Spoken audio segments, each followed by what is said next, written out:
Hello students, welcome to Legacy INS Academy. In today's video, we are going to discuss about recent commissioning of INS, that is Indian Naval Ship Arighaat.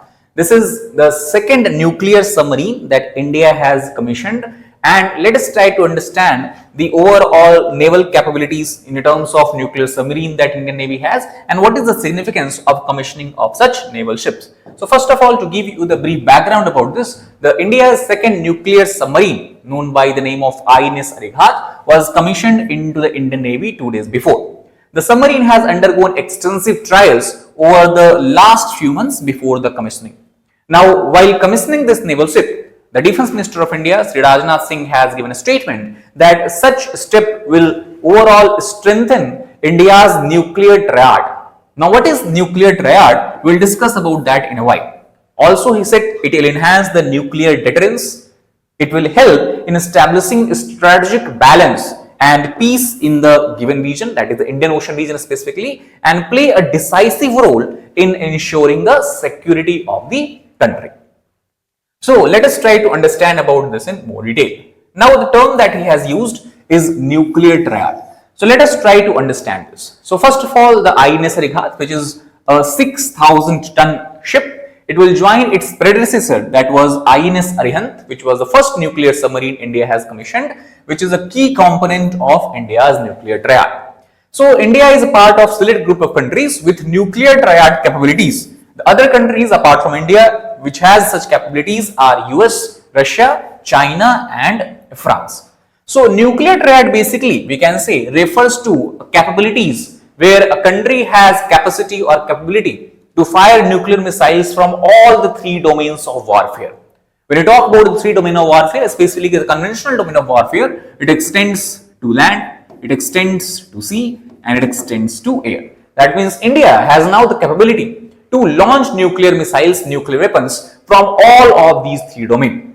And if you look at the example of this, we talk about the land domain. India has nuclear capability where from the land it can fire nuclear missiles such as Agni series missiles, Agni 2, Agni 4 and Agni 5. Similarly, we talk about the India's fighter jet, Indian Air Force. India has a fighter aircrafts which can fire nuclear missiles. These aircrafts, example of such aircrafts we have is Rafale, which we have inducted from France, Su-30 MKIs as well as Mirage 2000.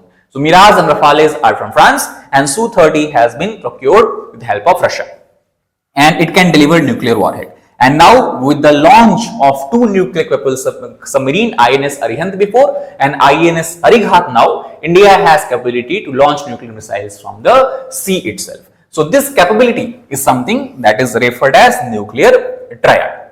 Now, if you look at the attack capabilities of the INS Arighaat, this nuclear propelled Arighaat will be armed with indigenous built K-15 missiles which have a range of more than 700 kilometers. And it is this missile which has a capability to deliver what we can call as a nuclear warhead. Now, important thing that you have to keep in mind that INS Arighaat is able to launch nuclear warhead and also it is basically propelled by the nuclear power.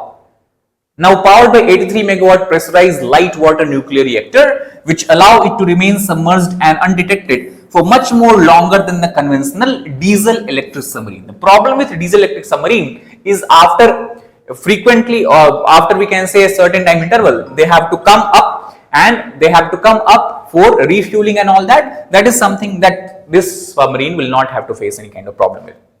Third, if we talk about the India's nuclear policy, since we are talking about the nuclear launch, nuclear missile launch, India follows what we can call as a no first use policy. What it means is that India is committed to using nuclear weapons only for the deterrence and retaliation. That means only if India is attacked by the nuclear weapon first, it will as a retaliatory measure will strike the adversary with nuclear missiles either from land, sea or air. So with its ability to survive a nuclear attack and then launch a retaliatory strike, a nuclear submarine acts as a very strong deterrent. For example, we talk about the base of Indian Air Force, it is situated somewhere on the land. If we talk about the capabilities of Indian Army, from where the stations from where it can launch Indian missiles, suppose if it is attacked then obviously for certain time duration, the capacity and capability will be limited. But in the sea, you cannot understand and the adversary cannot know where a nuclear submarine is, and that is why for retaliatory measure, it can play a very enhanced role and can deter such kind of attacks in future. Now, if we talk about the INS Arighaat, the first nuclear capable submarine that India has launched. So, India's nuclear powered submarine project first was initiated more than 3 decades ago, largely with the help of Russia. It was in year 2009, INS Arighaat was launched, and 7 years later, 2016, is when it was commissioned into the Indian Navy as its first nuclear powered submarine. Further, in 2 years later, 2018, the first deterrence patrol was done by the INS Arighaat, and thus establishing India's nuclear triad. And October 2022, there was a successful launch with very high accuracy of a submarine launched ballistic missile, that is called as SLBA, in the Bay of Bengal by the same ship. So if you compare Arighaat and Arighaat, what is the difference between them? So first of all, significantly, Arighaat we talk about is more technologically advanced than the Arighaat. And the construction of Arighaat, basically we talk about, it basically involves what we can call as advanced design and manufacturing technology.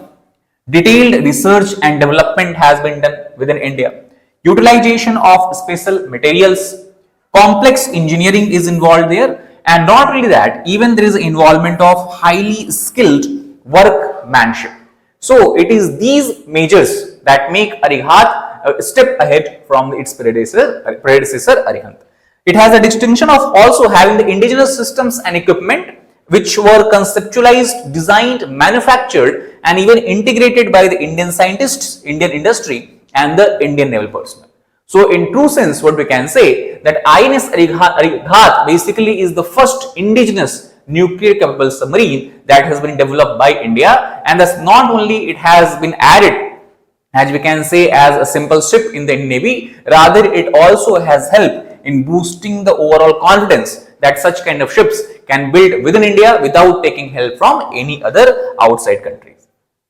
Now, if we talk about the naval submarines, as we have discussed, India currently has 2 nuclear capable submarines, and if you compare them with other major countries, so if we talk about US, United States has total 14 Ohio class nuclear capable submarine and 53 fast attack submarine. If we talk about China, it has 12 nuclear capable submarines, of which 6 are nuclear powered attack submarine. And the first is awaiting commissioning pending trials. The second is in the work as part of separate classified project. That means after these other two submarines are to be built in line with India. If we try to understand the Indian Navy submarine capabilities, Indian Navy currently has total 16 conventional submarine in service. Out of these 16 submarines, total 7 is what we can call as Kilo or Sindhu Ghosh class. 4 submarines are what we call as the Shishumar class, and 5 are French Scorpion, which is called as Calvary class attack submarine in India. If we talk about the first class of submarine, that is Kilo class submarine, it was developed by the USSR, that is Soviet Union, and it was a diesel electric vessel, and India procured from Soviet Union somewhere in the mid 1980s and further onward. That means it was the first submarine potential or submarine force that India inducted in its navy. Lifespan of such submarine is around 30 years and can serve somewhat longer after retrofitting with modern devices. However, if you look at the time period, almost what we can say that Kilo class submarines are on the verge of retirement and need to be replaced as soon as possible. The second class of submarine, that is referred as Shishumar class, these were developed by the Germany and subsequently built in India also. They were commissioned from the 1980s onward as well. And the last is the Calvary class submarine, which was built at India's Mazgaon Dock Limited in partnership with the France Naval Group. So these are the 3 types of submarine that India currently possesses apart from the indigenous capability that it is building. Now, if we talk about the Indian Navy itself, to carry out its full spectrum of operations, Navy is authorized to have total 18 submarines as of now. Of this milestone was achieved with the commissioning of INS Arighaat. So INS Arighaat is not only adding to the nuclear capability of Indian Navy, rather it also completes the overall, we can say, or the overall number of submarines that it is authorized to carry. However, we also have to keep in mind anytime around 30% of the Navy's fleet is under refit, that is either it is undergoing repair or renovation, and this substantially brings down the strength of the operational submarine. Keeping this in mind, INS or Indian Navy is basically trying to induct more and more number of submarines, so that even if some submarines are undergoing repair and renovation, it does not overall compromises the naval architecture, the security architecture that Indian Navy is trying to build around the world. So that is all for this particular video. I hope you understood overall the significance of the commissioning of INS Arighaat and how it can play an important role in any kind of nuclear deterrence against India in future.